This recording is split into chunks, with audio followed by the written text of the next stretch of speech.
In this video we are going to be looking over this Minolta Maxxum 7000 equipped with the Maxxum AF 50mm f1.7 prime lens with cap, this case that fits the camera, and this Minolta flash. It's the Maxxum 1800 AF, and this one is in very nice condition. If we look inside the battery compartment, it's designed so it could take either 4 AAA batteries or another type that is, I think it's about the equivalent of, it's a 6-volt cell. I don't know the number of it. And the battery contacts are nice and clean. I did put 4 AAAs in here and verified that it charges up quickly, and the little indicator light comes on and it flashes brightly. So I'm not going to take the time to retest that on film here, but it did do that. I wanted to note that in the case here is a little diffuser, and it looks like it was never even removed from this package. It's taped shut right here, and it looks like it's probably been that way from the factory.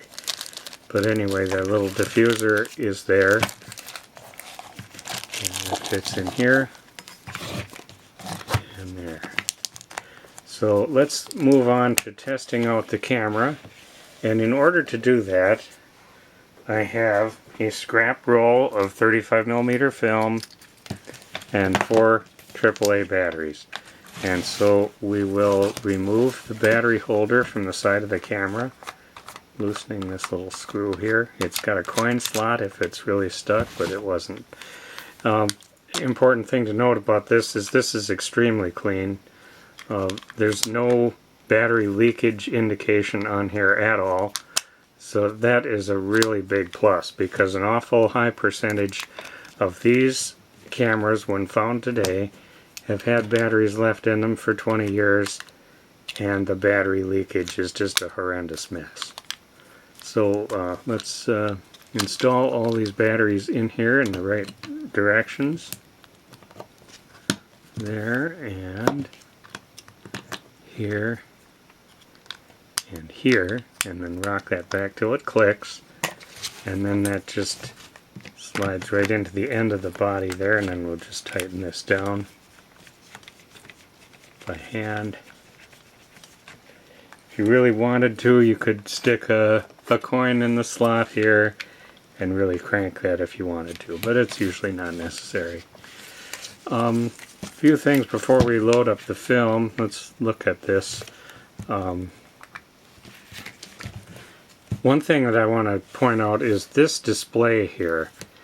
On a very high percentage of these cameras, there's some leakage of material in from the corners, and it's dark in the corners. This one is just very nice. There's actually nothing wrong with it. And we can see here the numbers are showing up nice. So that's a big plus. Oftentimes those displays are in pretty bad shape. If we open up the back, the nice thing about the design of this is how this all closes, and the loading is very simple. All that we have to do is put the cassette of film on one side, pull this across and get it into this red zone here, and then make sure that stays. No, I didn't do that very well. Make sure that stays while we close the door.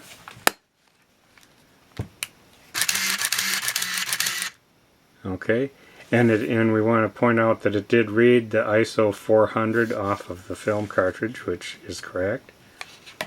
So what we can do now is I'm going to set this on,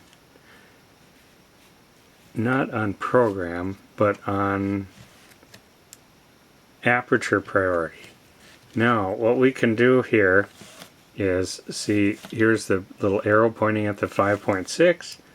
We can step that all the way down to the 1.7 for this lens, and then let it pick a shutter speed, and when we're going to point it here in this light, it's going to be really fast. In fact, it's going to try and focus on that, so I got to have it focus on something back out of view here. And you can see that the continuous burst worked. I'm just going to have that on single. So if I were to do that again,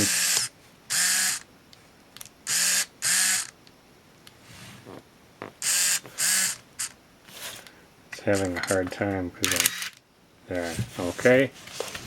Now if I set that aperture down to f16, actually I can go all the way to 22. Now we should be able to look in there and see those blades stop way down. And there we can see that they have, and then it was a longer exposure. So the metering is working, we can see that. You can set this also to, if we hold the mode button down and work this, we get there's to manual. Now we see a little arrow next to both of those, and so the shutter speed is now controlled by this one here, and the aperture is controlled by these over here. So now we can go 22, 19, 16, 13, 11, and all the way down to 1.7, which this lens has. And so then, and if we want to set this on a longer shutter speed, like one second,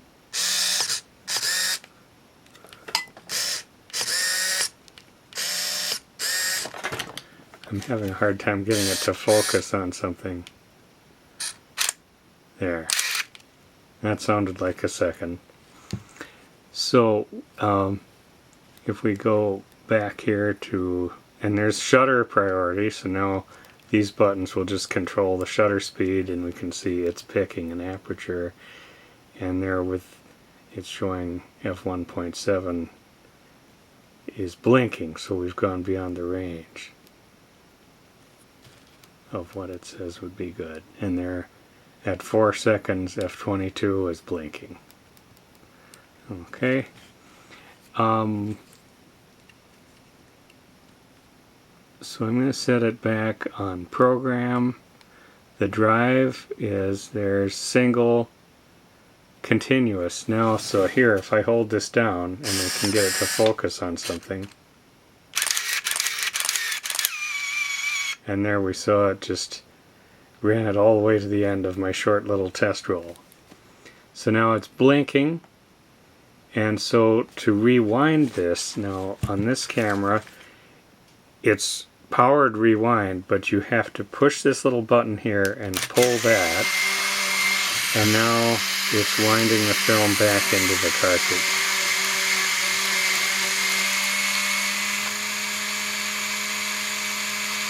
And it sounded like, yep, now it's showing 0. So we can open this up, and there, and it pushed that back in, and all the film is wound back into this cartridge. So that's good. So we saw that that was all working. One thing we didn't get to check out was the self-timer. So that's another drive here, and so I want to do that. Self-timer. And now, if I point this and try and get it to focus on something out of view here. Okay, now we see this light is blinking here, and so eventually it will complete the cycle. There it's blinking fast, and there it went. So the self-timer works. So all in all, this looks like a very nice example of the Maxxum 7000. If we take off the lens, I did look through this, and the blades are nice and snappy, and I didn't see any fungus, and the focus ring is very nice and smooth, and the original Minolta lens cap fits on there nicely. If we look at the camera body itself, everything looks to be in order there. Oh, I've got it set on that self-timer drive mode, so I want to... There. When we operate it, the mirror flips up, everything looks good. There's some white on the grip here. Every single one of these I've ever seen has that to some extent, so that's not out of the ordinary, and the same here on the lens. There's ways to brush that out of there and make that not show, but I haven't done that on this one. Lens mounts properly, and then this camera also comes with this fitted case. Now this, I don't know if this is a Minolta branded case. It's made in Taiwan, certainly designed for this camera, and we can fit it inside. Making sure to hold those out. Now these little loops, they would typically go around or through the strap and snap there to capture it, and then there's another one on this side. I'm just going to put it right through there and snap it on, and then this part of the case will fold up around just like that and snap there and there. So in pretty nice shape. This is not one of those cases that really fell apart. It's certainly very serviceable, good material. A little wear on the edges, but it's holding together very well. And it's got the original Minolta strap and the little shutter blind for putting on if you're taking pictures on a tripod and you don't want stray light entering in the back. So this sale includes this camera with this case and the flash that I showed earlier.